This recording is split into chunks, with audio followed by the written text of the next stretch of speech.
സജിയേട്ടാ, ഞാൻ പറഞ്ഞു ഈ വേൾഡ് കപ്പിൽ ഒരു വലിയ ടീമുകളും സേഫ് അല്ല. എമർജിംഗ് ടീംസ് പറയുന്ന എല്ലാവരും ഒരു ഡീസന്റ് ക്രിക്കറ്റ് കളിക്കുന്നുണ്ട്. അങ്ങനെ 2007 ചരിത്രം വീണ്ടും ഇവിടെ ആവർത്തിച്ചിരിക്കുകയാണ്. ഡേ 7.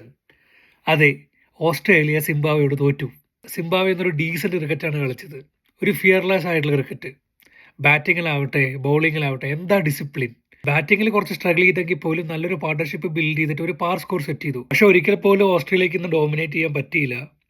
സിംബാബ്വേയുടെ അറ്റാക്കിംഗ് സെക്കൻഡ് ഇന്നിംഗ്സിൽ ഓസ്ട്രേലിയ തകർന്നുപോയി. രണ്ടാമത്തെ മാച്ച് UAE വേഴ്സസ് കാനഡ. ആദ്യം ബാറ്റ് ചെയ്ത കാനഡ ഒരു ഡീസന്റ് സ്കോർ തന്നെയാണ് സെറ്റ് ചെയ്തത്. എന്നാൽ UAEയുടെ സ്ലോ ആൻഡ് സ്റ്റഡി അപ്രോച്ച് അവർക്ക് ഈ ആയിട്ട് റൺസ് ചേസ് ചെയ്യാൻ ഹെൽപ്പ് ചെയ്തു. അവസാനത്തെ മാച്ച് USA വേഴ്സസ് നെതർലാൻഡ്സ്. ഒത്തിരി പ്രതീക്ഷ ഉണ്ടായിരുന്നു നെതർലാൻഡ്സ് ഈ മാച്ച് ജയിക്കുന്നത്. എന്നിട്ട് നമ്മുടെ ഗ്രൂപ്പ് കുറച്ച് ടഫ് ആവുന്ന വിചാരിച്ച് USAയുടെ അഗ്രസീവ് ക്രിക്കറ്റിന് മുന്നിൽ നെതർലാൻഡ്സ് അടിയറവ് പറഞ്ഞു. സുഹൃത്തുക്കളെ, ഒരു വലിയ ടീമുകളും സേഫ് അല്ല. എന്താണ് നിങ്ങളുടെ അഭിപ്രായം?